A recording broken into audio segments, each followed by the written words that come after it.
All right, we're going to continue on with the interior on this Westfalia.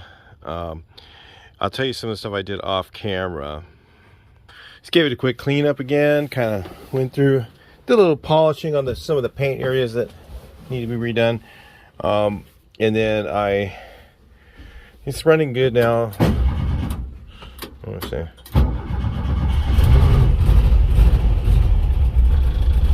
So pretty good. I just got to do a little more tuning to it. The gas gauge is stuck, so I gotta figure out what's wrong with that. So the brake lights were stuck on, so yeah, that's fixed. I replaced the brake light switches on it.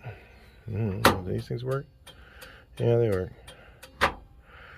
So yeah, in fact, that was the original switch on that. So cool. The headlights work.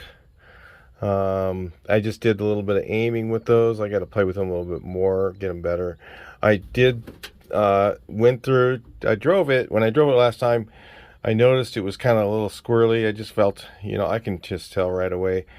And I was like, nah, it feels like it's towed out. And sure enough, I checked the toe in, and it was towed out a little bit, about a quarter of an inch. Something like that, towed out. And so yeah, of course it was kind of squirrely, and so I towed it back in and then centered the steering wheel. So basically aligned it.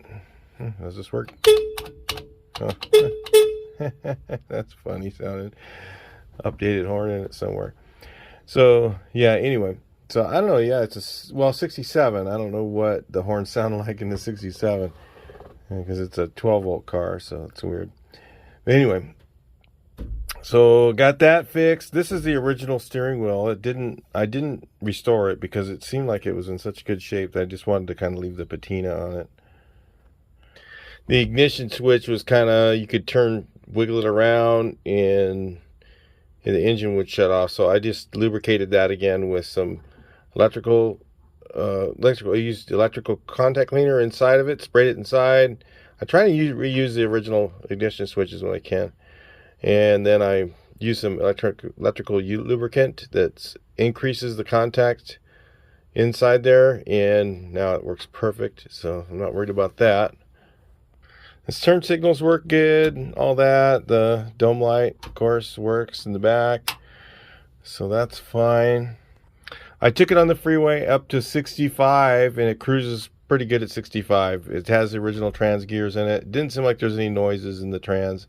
The second gear synchro is a little kind of weakish. It's not worth doing a rebuild on the trans for sure. I just noticed when I downshift, sometimes if I pull it in a little too quick, it wants to kind of make a little clunk when it goes into gear, but it's really not bad at all. Totally drivable the way it is, so we're just gonna leave that alone. So I got the foam on there. Kind of cut out some pieces and made that. I've got one I'm making for here. I'm not really sure how this was done, so I'm just going to use some of this 1/8 inch stuff I got here, and I'm just going to go ahead and make a back piece for that. And I got the foam cut out for that already, which was a bit of a pain to do. So that's done. So I'm just going to go ahead and glue that on here, onto here, and then I'll get my material and start got this thing cleaned up a little bit. I'm gonna have to do a little bit more to it, obviously, and lube it and everything. Then I'll probably start sewing up some stuff. So that's where we're at now. I'll see you guys in a little bit.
Alright, so it's kind of hard to see what I did here, but I put a few stitches down there. I'm not very good at this sewing stuff, but I know how to make it work. So if you see my line right there, I went to the inside of it just a little bit, but that's what I drew those lines for when I was doing that.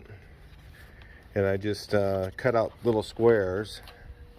So look here, you guys can see little squares, so that when you fold it here and from here, and you fold it inside out, then this becomes, you go inside. I made the line here, and then I went like a whatever, half inch inside that, and cut inside that half an inch, so that I'd have a, so it's, if I sew right near that line, just to the outside of it, that it would come out to where it wasn't too tight. Well, let's see if I'm right.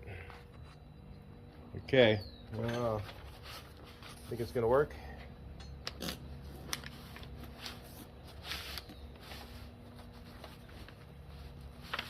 always tricky to get these things in here.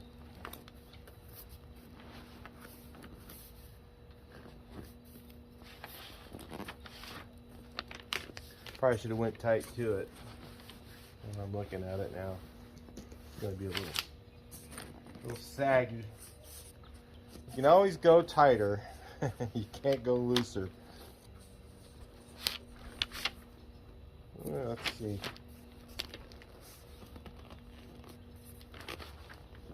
That might work. I think I can shrink it in from there. I don't know, if I tighten up one side here a little bit tighter. So basically I'll just go to the inside of that stitch just a little bit. Should be okay. So if I just move over a little bit, stitch it a little bit further in, you can see. So if I stitch it, let's say right here on both of those, that'll tighten the whole thing up. I'll try that and we'll check it, take a look in a second. Well, I'll tell you, in hindsight, I should have done one over here and one over here.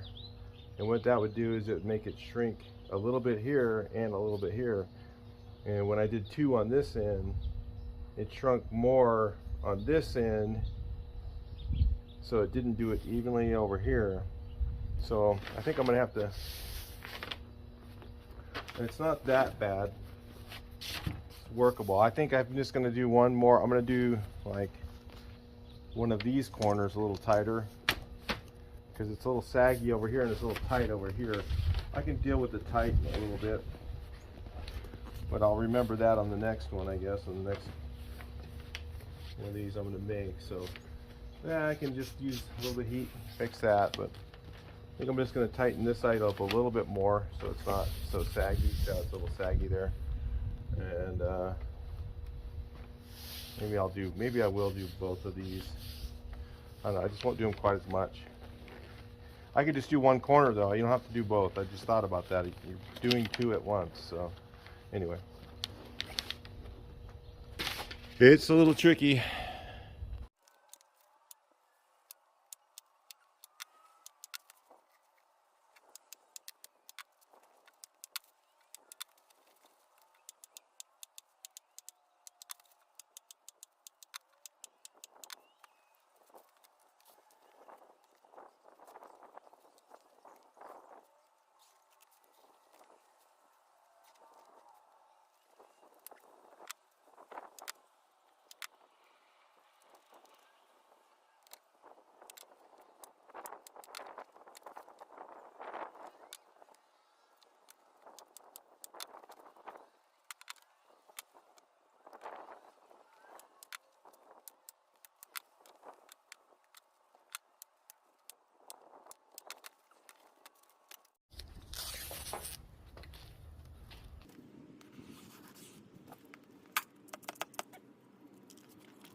All right, it got a little bit better this time.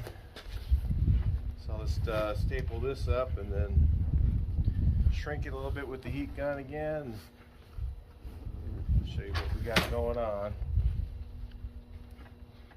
Went a little bit tighter on my specs, so it should be a little bit better. I'll show you when I'm done. That's how the bottom looks in place. Looks pretty good. There are little wrinkles on the top, but that's all right. I mean, it's really hard to cut that foam. I should have wrapped it, I guess, with another, but it's fine. It's a camper. Looking good. Just got to do these two back here and the cushion in the back, and then work on the carpet. I'm going to put a layer of like a rug in here that you can pull out. So yeah. All right, so I'm just going to go ahead and cut. I figured 5 inches or 5.5. I forgot what it was. I don't know. I measured it, checked it, made sure it's straight.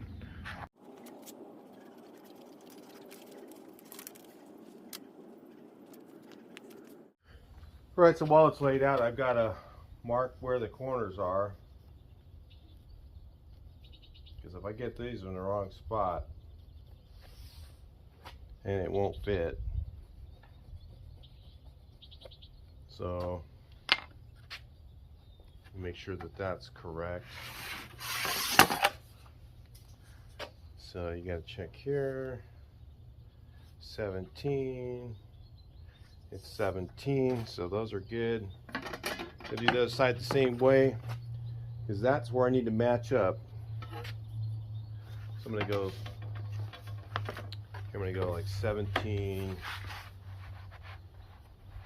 and see, I need a 1/4 inch on each side, so 17.5 at least. I don't know, maybe I'll go 18 just to be safe, and then I can always cut a little shorter, right? So I go 18 on my piece here, my corners.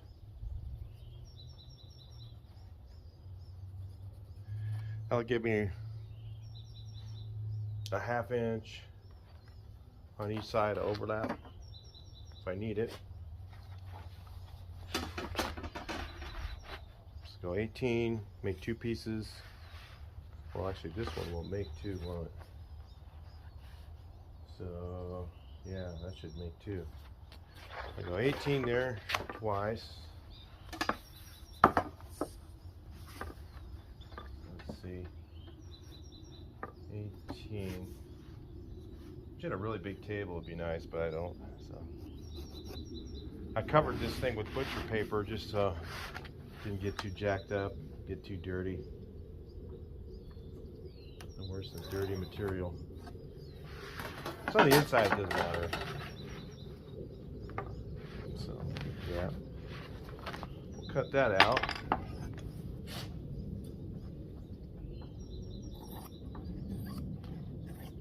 These are Weiss scissors. They're expensive. So then, those I'm going to use for, I might use these for pillows. I'm going to make some pillows, I think. We'll see.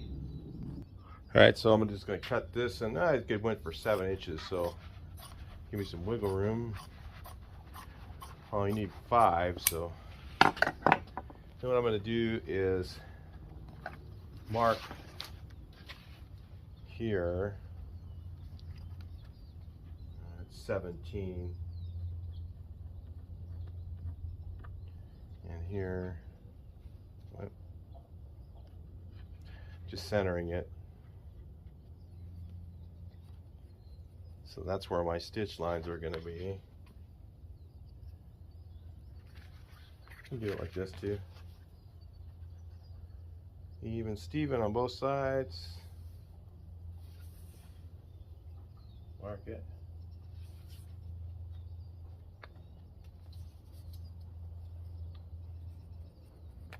And then draw here a line so I'll know you're stitching straight, right? All you gotta do is follow the line.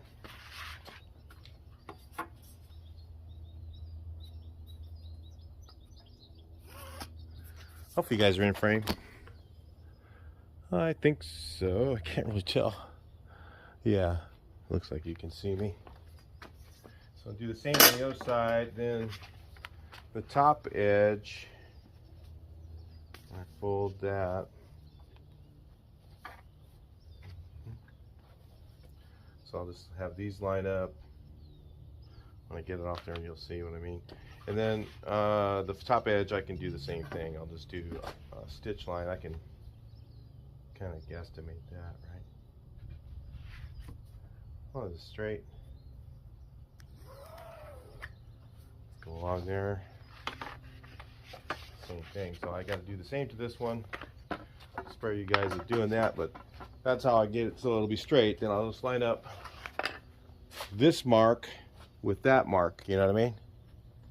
So I set that on there, mark those up, then you know you're in the right place. Your corners will be right. So anyway, that's how you do it. Mark to mark. It's not that hard.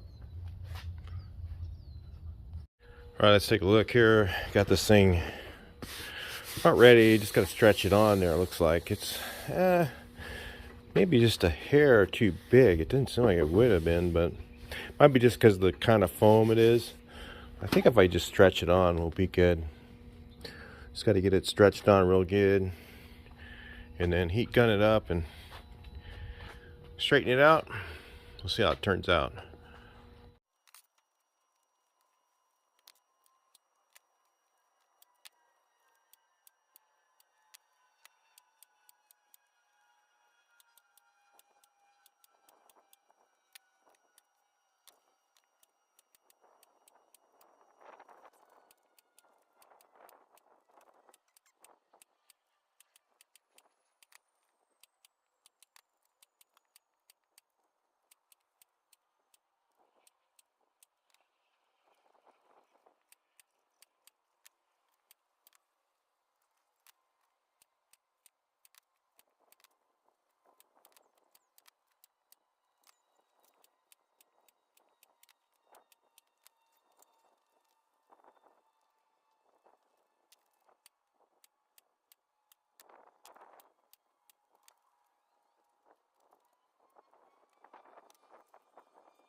All right, so that's how that looks in there.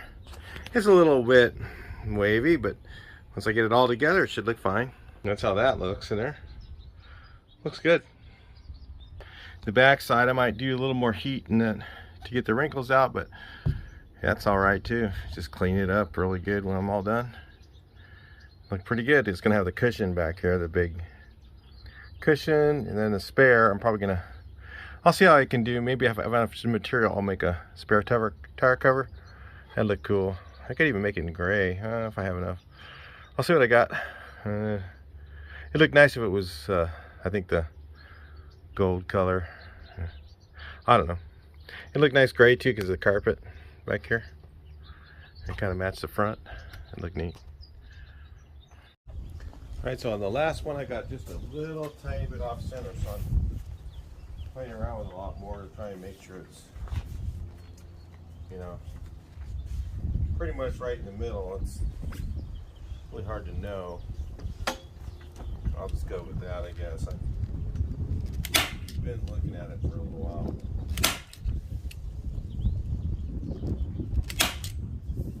Try to get my staples in line. That one was a little off. You can't see this part, the back part. I really wanted to make.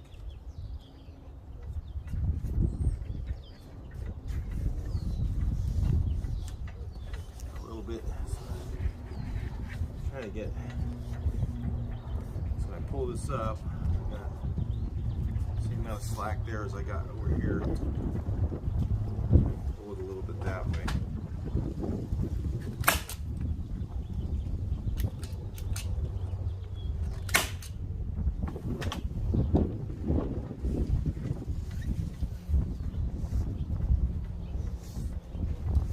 I'll just run it in each direction, do the center here, do the same thing. Try to make sure I get it centered so I don't get those wrinkles at the edge. That's probably what happened there. So anyway, if you don't think 10 steps ahead, you end up doing that.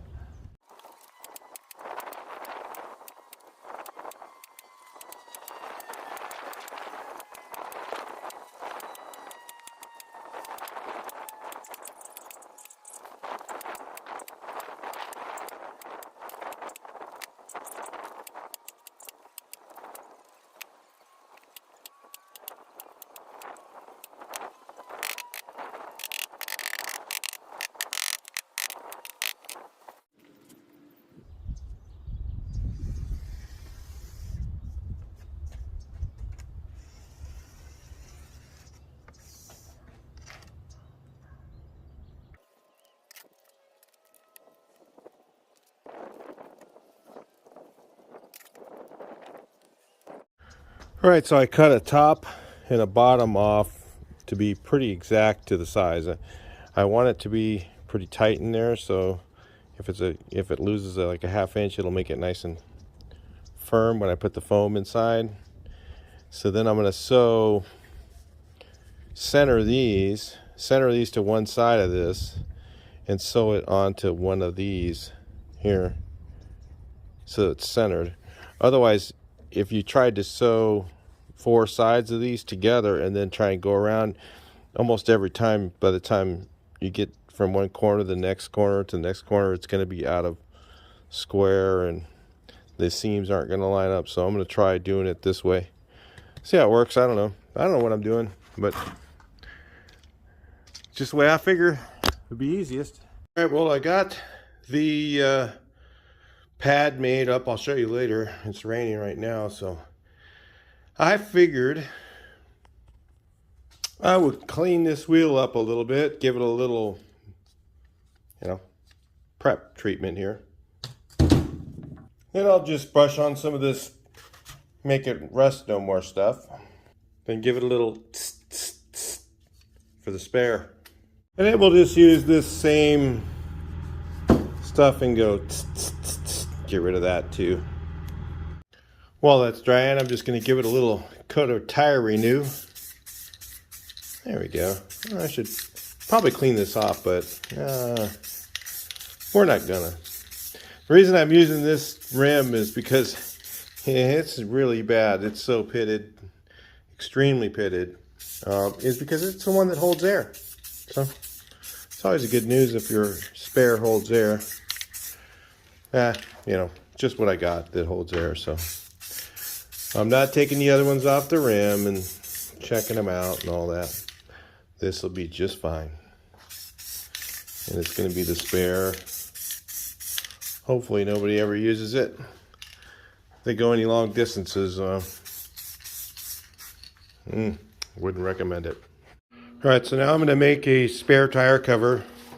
So I took the tire and made a little bit larger. I mean, I want it to be bigger than the regular tire, because if they put a bigger tire on there, it's got to be able to work for that too. So anyway, it's probably not even the right size tire, but it's just going to be the spare for it because it holds air. So anyway, cut out one side, and then I matched that side to another side.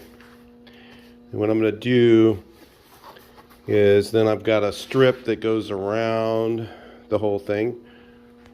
This strip right here is going to go all the way around. What I did is I marked it in the middle. So from the middle this way, the middle that way, I found that if I start at one end and try to go around, it ends up being a problem when you're going around in circles. So for me, maybe, I don't know really what I'm doing. But then I cut out this section right here out of the inner side. It has to be there so that it, you know, on the sides it goes all the way down. And it has to go straight down here and straight down there, so that when it's on there, I may end up cutting some of that off. I don't know. Then I'll just have to, you know, reverse or double stitch those areas when I get it done. And then I'm going to flip this inside out like that, so that it's got an edge along here. I'm not real confident my sewing is going to look really nice on that, but it's on the inside. It just needs to be there so that it has a finished edge all the way around. You'll see when I'm done. Hopefully you get the idea. That's how I'm doing it. Yeah, I don't know anything about what I'm doing. I'm just going to do it and see what happens. It happens to be cold and windy today, so I didn't get out here right away to show you guys this. So yeah, that's how that turned out. I don't know if we can really see. I had to put a zipper in. Double zipper I did, because it seemed to be easier than... It was really hard to get that foam piece in there, just because it's so sticky and you're trying to shove it in. You just beat it in there and play with it, and finally it goes all the way in. So I've got that in there. Then I'm going to have the zipper will be on this end, or either way. It could go the other side, but I think this is a nicer looking finished edge that people want to look at. And then I'll have my spare tire in here, and I'll have a cover on that the same way. That's what we're going for. Well, let's see if I can do it. And so far, that's how this looks, which turned out pretty good. I mean, yeah, there's some flaws in it, but you really don't notice it. It turns out really nice looking. Yeah, when you can... Once I get the carpet in here, it's going to be just amazing. It'll look really neat. All right, let's keep moving on it. All right, so this is what I ended up with here. This thing here looks pretty good. I'm going to shove it back in there like that. That way, if somebody wanted to, they could take the spare out and slide this over and then have the whole bed.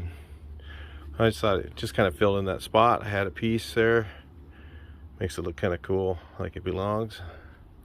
We're gonna get a trim piece for right here to hide those staples too. I forgot about those things.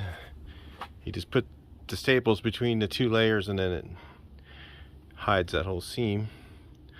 So that'll look good. And that's in there. Yeah, it looks pretty good. Fancy camper. All right.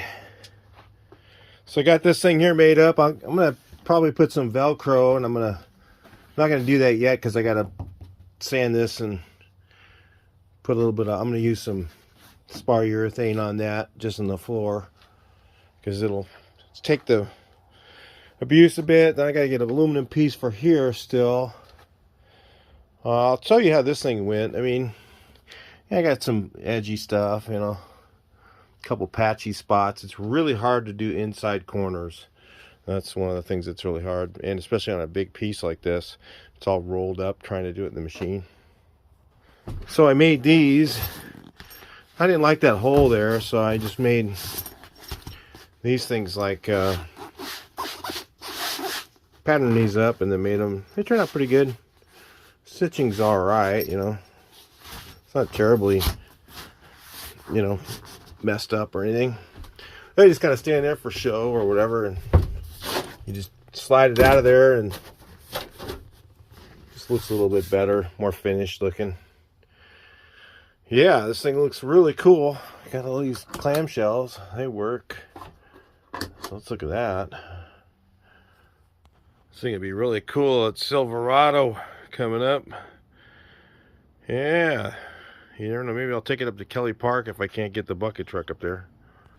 Long drive at 65 though. This thing's, that's max. It does about 62, kind of cruising is a good speed. 65, 70, it could pass, but that's about it. You know, that was the original gearing. I don't know. They even had smaller tires on those when they were originally made, and they said it was 65 was cruising speed. It's like at like 3,800 RPMs or something like that. Crazy. I don't think I'd want to drive it at that for very long. Be blowing oil out of the engine probably. Anyway, yeah, that looks pretty good. Back us up a little bit. That looks kind of cool. Those lights on in there. And that seat, you can see there. That looks neat. And then this one here. Let's look at it with the table up. All right, dinner bell's ringing. Looks really comfortable. I think this seat here is regular foam. And then this one here is, you know, notice it's just slightly thicker than the other ones, but it doesn't, you don't really notice it. I just was pointing it out. But this one here is memory foam. And I tell you, I sleep on a memory foam mattress on my other one, and it is so much more comfortable to sleep on than even the foam, the regular foam like that. So that's kind of neat. So this will be like a good seat to sit in though, because it doesn't sit as good. If you sit here, let's see. Boy, it's kind of small for a big, tall person. It's not bad though. I'm getting used to it. Yeah, and the cool headliner in here. That looks neat. Still got to clean a bunch of stuff. I still got a lot of little things to do. I got to varnish the floor. I gotta clean some stuff. I gotta make a little, I don't know, should I make one? I don't know if I need to make one for this post. Maybe I won't. Just let it sit on the carpet like that. Doesn't want to walk or anything. It stays right there. So, yeah, I'll do that. Definitely want to drive it with that one up. But I need the table for here, so I got to get Ed to make me one, and then I got to varnish that stuff there. I was going to do a little bit more stuff to this thing, and then I'm going to probably put Velcro on here to keep this from, I'll just sew a little Velcro piece on there, sew a little one in there, maybe over the corner there, maybe a couple over there, so it can be pulled tight, and then it just kind of, this, after it's just so cold out right now, it's just not gonna, it's gonna take a while for that to lay down, because it's, I don't think it's got, today it got up like 70 for a minute maybe, or 65 or something like that. Not even that warm. Yeah, it's probably 62 or something. And that was it today. In the sun maybe it was 70. But right now it's like 40 something, 48. It's been really cool out. All right, it's looking pretty cool, guys. Check that out. On the dash, this is a neat looking bus. I'm gonna try to get get the magazine to shoot this one, because it's pretty neat. Once I get that done, then I'm gonna send them over some photos of it and we'll see if they want to do it. At least for camper and bus. I've already sent a text, but he hasn't got back to me. So anyway, I'll talk to you guys in the next video. Hopefully I didn't get a chance. Oh, let me show you what I did. Hang on. To sew this edge on here, that edge on there, gotta have a special jig for that. So I got 3 different sizes of these things here. I get these, they have these on Amazon. I don't know, maybe I'll put a link in there if you guys are doing any upholstery stuff. It's kind of neat. You put this thing on here, and then it's designed for, I don't know if this is the one I was using. I think it's this one. Yeah, it's this one. and it's designed for a thinner material. If you see how there's not enough space there for carpet to go through, so you got to bend it open a little bit like that to get the carpet to go in there. So I had to figure all that out, really play with it, get it bent out just right so the carpet just wants to feed in there, but it's still, you have to, it's no easy task. You're constantly pushing the carpet in, and then it wants to walk out, and then you got to reset your presser foot and keep going. It's a pain. And then you break a thread, you know, or something happens like that, and you got to back the whole thing out. Take these little, sits on here with these little screws like this, little thumb screws, they come with it. So you got to have all these different little jigs. I got these for doing that.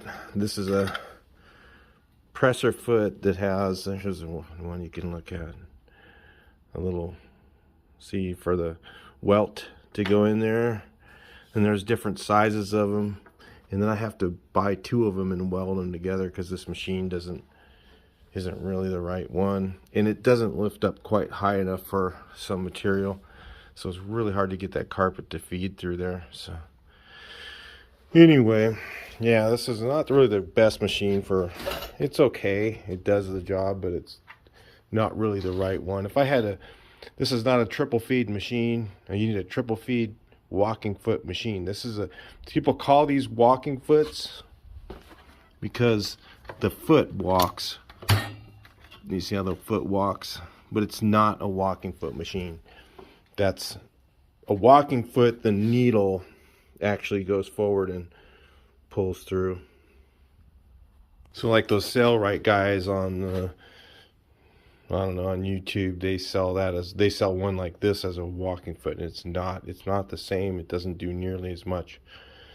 So anyway, but that's why I didn't film a lot of sewing stuff, because it's so aggravating. I have to constantly stop and then reset the machine, and it breaks thread a lot because of, it's not really the right machine. So yeah, I mean, it's a heavy duty machine. It'll sew through anything, and it doesn't have a servo motor, so it has a really small sprocket on it. I had to buy a really small sprocket for the front to make it so it's really slow, because you don't want it to go fast, you want it to go really, really slow, and it doesn't go slow enough. It needs servo motor, which has gears in it to where it can go really, really slow and have a lot of power, and this thing doesn't really. So it kind of does, it does a job, but it's not, it's a kind of a pain. So like I said, it would have been too much work for me to stop and set the camera and, you know, reset the camera all the time, constantly stopping the video and starting the video again. So I just didn't film that. So anyway, sometimes I do, sometimes I don't. I just didn't feel like it this time. It was too much of a pain. So anyway, I'll talk to you guys in the next video. Please like, share, and subscribe. Hope you enjoyed the content.